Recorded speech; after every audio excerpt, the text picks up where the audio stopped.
অ্যাডপ committee ঘিরে এখানে দুপক্ষের কথা কাটাকাটি হচ্ছে। এক পক্ষ হচ্ছে এলাকাবাসী, যাদেরকে না জানিয়ে এই অ্যাডপ কমিটি গঠন করা হয় বলে তারা দাবি জানিয়েছেন এবং তাদের কাউকেই এই কমিটিতে রাখা হয়নি। এই জন্য এলাকাবাসী ক্ষুব্ধ। রাতারাতি অ্যাডপ কমিটি করা হয়েছে বলে তারা জানিয়েছেন এবং সেখানে রাজনৈতিক দলের লোকজনকেই রাখা হয়েছে বলে তারা জানাচ্ছিলেন।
আমরা আপনাদের পক্ষে থাকবো, কিন্তু আপনারা ভালো কাজ করেন, স্কুলে উন্নয়নমূলক কাজ করেন, এগুলা নাই করে স্কুলে 1 কোটি টাকার উপরে নিয়োগ পালিত হয়েছে, সব আপনারা আত্মসাৎ করছেন।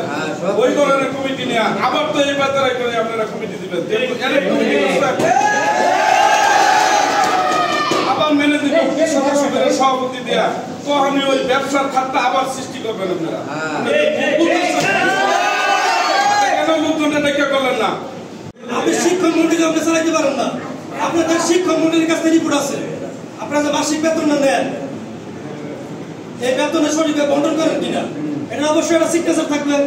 এই মাসে কত টাকা নিল, এই কোন মাসটা কত টাকা নিল, দেখাইতে পারবেন কিনা আমার ডাউট আছে। দেখাইতে পারবেন কিনা আমার ডাউট আছে যে আমার এই প্রতিষ্ঠানে এমন শিক্ষক শিক্ষিকা আছে আমার 500 দেয়, এমন আমার দেয় না, আমার 1000 দেয়। ওই গোপনে তারা অ্যাডপ কমিটি বানাইছে। এই অ্যাডপ কমিটি বানানোর পরিপ্রেক্ষিতে গোপনে বানানোর জন্যই আমরা সবাই একত্রিত হয়েছি, যাতে জনগণ নিয়ে সবাই একত্রিত বসে আমরা এই কমিটিটা করতে পারি। আর বিষয়টা হয়েছে আসলে যে 15 বছর ফেজিস্ট যে গেল, 15-16 বছর ফেজিস্ট গেল, তখন তারা স্কুলে কর্তৃত্ব করছে, তখন ওই আওয়ামী লীগের লোকজন করছে এটা। এখন তখন থেকে গোপনে গোপনে তারা তাদের ইচ্ছা মতোই বানাইয়া কমিটি বানাইয়া এই স্কুলে যত নিয়োগ বাণিজ্য যত কিছু আছে, এই যে যত কাজের কিছু, এই সমস্তগুলা তারা আত্মসাৎ করছে। টানা 7মবারের মতো বেস্ট টিস্যু পেপার ব্র্যান্ড হিসেবে স্বীকৃতি পেয়েছে বসুন্ধরা টিস্যু। এই 2-3 দিন যাবৎ শুনতেছি অ্যাডপ কমিটি গঠন করছে হেডমাস্টারের মাধ্যমে, এবং শিক্ষক প্রতিনিধি একজন আছে, বাইরের কেডা আকরাম আর কে বাবুল চেয়ারম্যান। এই বিষয়টা আসলে আমাদের এই 7 নম্বর ওয়ার্ড যে নাইবুদ্দিন সরকার, নবীদ্দিন সরকার, এরা জমি দিয়েছে এবং প্রতিষ্ঠা করছে।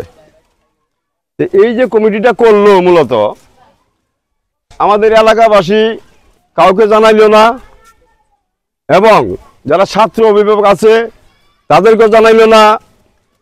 নিয়ম অনুযায়ী যথারীতি নোটিশ করার কথা, নোটিশও করলো না, এবং কোনো প্রকার অবগতি না দিয়া কারচুপি করে অ্যাডপ কমিটি গঠন করছে।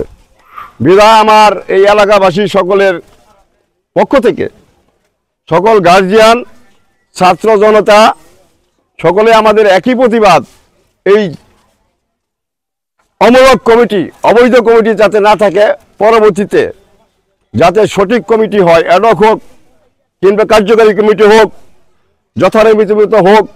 আমি অ্যাডপ কমিটির কার্যক্রম শুরু করেছিলাম গত ফেব্রুয়ারি মাস থেকে প্রথম। কারণ এখানে অ্যাডপ কমিটি গঠন করার নিয়ম হলো একজন শিক্ষক প্রতিনিধি থাকে, একজন অভিভাবক প্রতিনিধি থাকে, আর একজন আহ্বায়ক থাকেন। এটা 3 জন এই প্রতিনিধিকে 3 জনের মাধ্যমে মনোনীত হয়। এই ডিও স্যার মনোনীত করে একজন শিক্ষক প্রতিনিধি, টিএনও স্যার মনোনীত করে একজন অভিভাবক প্রতিনিধি, আর ডিসি স্যার মনোনীত করে একজন আহ্বায়ক অর্থাৎ সভাপতি যিনি হবেন তাকে মনোনীত করেন। আমার দায়িত্ব কি যে এখান থেকে 3 জন করে নাম আমাকে পাঠাইতে হয় বিভিন্ন অফিসে। নাম পাঠানোর পরে ওনারা সিলেক্ট করে একজনের নাম সিলেক্ট করে চিঠি ফরওয়ার্ড করে দেয়। তারপর সেটা আমি আবার ফরওয়ার্ড করে তাদের ওই ফরওয়ার্ড সহ নাম সহ আমি আবার বোর্ডে প্রেরণ করি। বোর্ডে প্রেরণ করার পরে হয়তো 1 মাস 2 বার বা 3 মাস সময়ের পরে সেটা অনুমোদন হয়ে আসে। ইভেন আমার কমিটির ঠিক সেইভাবেই নিয়মতান্ত্রিকভাবেই গঠন হয়ে আসছে এবং এখানে কোনো ব্যত্যয় ঘটে নাই বা এখানে এই নিয়ম বহির্ভূত বা কারোর সাথে জানা ছাড়া গোপনে আমার একারিয়ে আমি এটা করি নাই। সবার সাথে মোটামুটি পরামর্শ হয়েছে। ইভেন যারা বর্তমানে এই দেশের প্রেক্ষাপটে যারা রাজনৈতিকভাবে এই দেশটার বিভিন্ন কার্যক্রমে সহযোগিতা করতেছে তাদের পরামর্শক্রমেই আমার এই কমিটি গঠন হয়েছে। সুতরাং আমার ধারণা যে আমি এটা নিয়ম বহির্ভূত বা আমার মানে এক গড়া আমার নিজের ইয়েতে এটা আমি করি নাই। আমার মনে হয় যে সকলের সুবিধার্থে সকলের উপকারার্থে একটা কমিটি এখানে তৈরি হয়েছে, এটা আমার ধারণা।